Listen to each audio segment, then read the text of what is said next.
ಯಾಕಂದ್ರೆ ರಾಜಕಾರಣಿಗಳು ನಿಮ್ಮ ಥರ ನಿರಂತರವಾಗಿ ಇರ್ಲಿಕ್ಕೆ ಸಾಧ್ಯ ಆಗಲ್ಲ. ಸೋತಾಗ ಮನೆಗೆ ಹೋಗ್ಬೇಕಾಗುತ್ತೆ, ಗೆದ್ದಾಗ ಮತ್ತೆ ಅಧಿಕಾರದಲ್ಲಿರ್ಬೇಕಾಗುತ್ತೆ. ನಿಮ್ದು ಹಂಗಲ್ಲ. ನಿಮಗೆ ಇಷ್ಟು ವಯಸ್ಸಂತ ಇರ್ತದೆ, ಅಷ್ಟು ವಯಸ್ಸಿನವರೆಗೂ ಕೂಡ ಇರ್ತೀರಿ. ನೋಡಿ, CN ರಾವ್ ಅವರು ಇಷ್ಟು ವಯಸ್ಸಾದರೂ ಕೂಡ ಅವರ ಆಸಕ್ತಿ ಇದೆಯಲ್ಲ ವಿಜ್ಞಾನದಲ್ಲಿ, ತಂತ್ರಜ್ಞಾನದಲ್ಲಿ, ಅದನ್ನು ನಾವೆಲ್ಲರೂ ಕೂಡ ಮೆಚ್ಚಿಕೊಳ್ಳಲೇಬೇಕು. ಈ ಸಂಸ್ಥೆಯನ್ನು ಬಹಳ ವರ್ಷಗಳ ಕಾಲ ನಡೆಸಿದ್ದಾರೆ.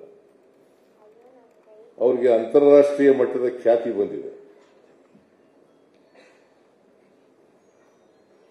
ನಾವೆಲ್ಲ ಹೆಮ್ಮೆ ಪಡ್ತಕ್ಕಂಥದ್ದು ಏನಪ್ಪಾ ಅಂತಂದ್ರೆ, CN ರಾವ್ ಅವರ ಸಾಧನೆಯನ್ನು ನೋಡಿ ನಾವೆಲ್ಲ ಹೆಮ್ಮೆ ಪಡ್ತಕ್ಕಂಥ, ಎಲ್ಲರೂ ಕೂಡ ಹೆಮ್ಮೆ ಪಡಬೇಕಾಗುತ್ತೆ. ಈ ವಯಸ್ಸಿನಲ್ಲೂ ಕೂಡ ಅವರು ಸಕ್ರಿಯವಾಗಿ ಭಾಗವಹಿಸಲು ಅದು ಏನಂತ ಹೇಳಿಸುತ್ತೆ ಅಂತಂದ್ರೆ, ಅವರ ಜೀವನದಲ್ಲಿ ವಿಜ್ಞಾನಕ್ಕೆ ಯಾವ ಬದ್ಧತೆ ಇತ್ತು, ಅವರಿಗೆ ಆ ವಿಜ್ಞಾನ ಬೆಳವಣಿಗೆ ಆಗಬೇಕು ಅಂತಕ್ಕಂಥ ತುಡಿತ ಇತ್ತು, ಅದನ್ನ ಕಾಣಲಿಕ್ಕೆ ಸಾಧ್ಯ. ಇವತ್ತು ದೇಶದಲ್ಲಿ ನಾವು ಆಹಾರದ ಸ್ವಾವಲಂಬನೆಯನ್ನು ಸಾಧಿಸಿದ್ದೀವಿ ಅಂತಂದ್ರೆ, ಇಷ್ಟೊಂದು ಜನರಿಗೆ ಊಟ ಕೊಡಲಿಕ್ಕೆ ಸಾಧ್ಯ ಆಗ್ತಿದೆ ಅಂತಂದ್ರೆ, ಅದು ವಿಜ್ಞಾನದ ಬೆಳವಣಿಗೆಯಿಂದ ಮಾತ್ರ ಸಾಧ್ಯ ಅಂತಕ್ಕಂಥದ್ದನ್ನು 144 ಕೋಟಿ ಇದ್ದೀವಿ ನಾವು, ಜಗತ್ತಿನಲ್ಲೇ ನಂಬರ್ 1 ಆಗ್ಬಿಟ್ಟಿದ್ದೀವಿ. ಈಗ ಜಗತ್ತಿನಲ್ಲೇ ನಂಬರ್ 1. ನಾವು ನಿಯಂತ್ರಣ ಮಾಡ್ತಾ ಇದ್ರು ಕೂಡ ಜಗತ್ತಿನಲ್ಲಿ ನಂಬರ್ 1 ಆಗ್ಬಿಟ್ಟಿದೆ. ಅನೇಕ ರಾಜ್ಯಗಳಲ್ಲಿ ನಿಯಂತ್ರಣ ಸರಿಯಾಗಿ ಮಾಡ್ತಾ ಇಲ್ಲ. ಆ ನಿಯಂತ್ರಣ ಮಾಡದೇನೆ ಇವತ್ತು ಜನಸಂಖ್ಯೆ ಸ್ಫೋಟ ಆಗ್ತಾ ಇದೆ. ಎಲ್ರಿಗೂ ಆಹಾರ ಕೊಡಬೇಕಲ್ಲ,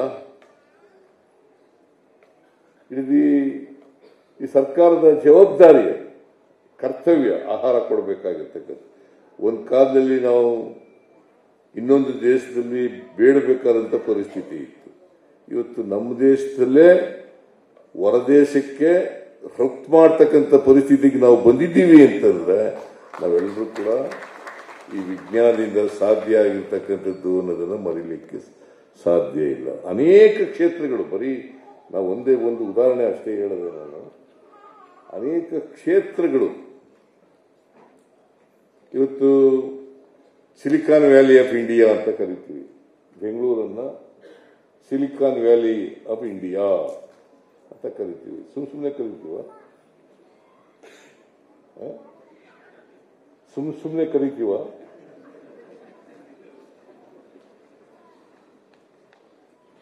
ಅಷ್ಟರ ಮಟ್ಟಿಗೆ ನಾನು ಇವತ್ತು ತಾನೇ ಬೆಳಿಗ್ಗೆ ಈ ಟ್ವಿನ್ ಸಿಟಿ ಮಾಡಲಿಕ್ಕೆ ನಾವು ಬೆಂಗಳೂರಿಗೆ ಮಾಡಬೇಕು ಅಂತ ಹೇಳಿ ಟ್ವಿನ್ ಸಿಟಿ ನಾಲೆಡ್ಜು,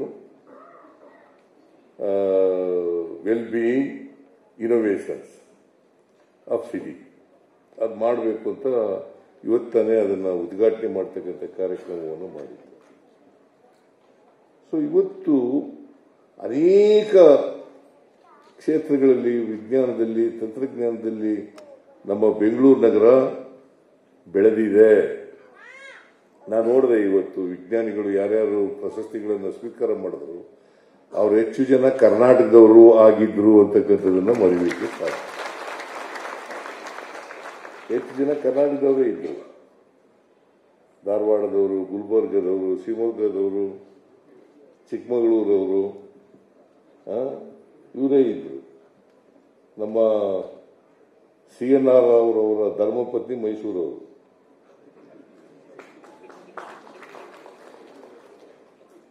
ಮೈಸೂರಿನವರು ಕೂಡ ಇದ್ರು. ನಾನು ಯಾಕೆ ಇದನ್ನು ಹೇಳ್ತಾ ಇದ್ದೀನಿ ಅಂತಂದ್ರೆ, ಇವತ್ತು ಯುವ ಜನತೆಗೆ ನಿಮ್ಮಿಂದ ಸ್ಫೂರ್ತಿ ಬರಬೇಕು, ಪ್ರೇರಣೆ ಬರಬೇಕು. ವಿಜ್ಞಾನ ಓದ್ತಕ್ಕಂಥ ಆಸಕ್ತಿ ಬೆಳೀಬೇಕು.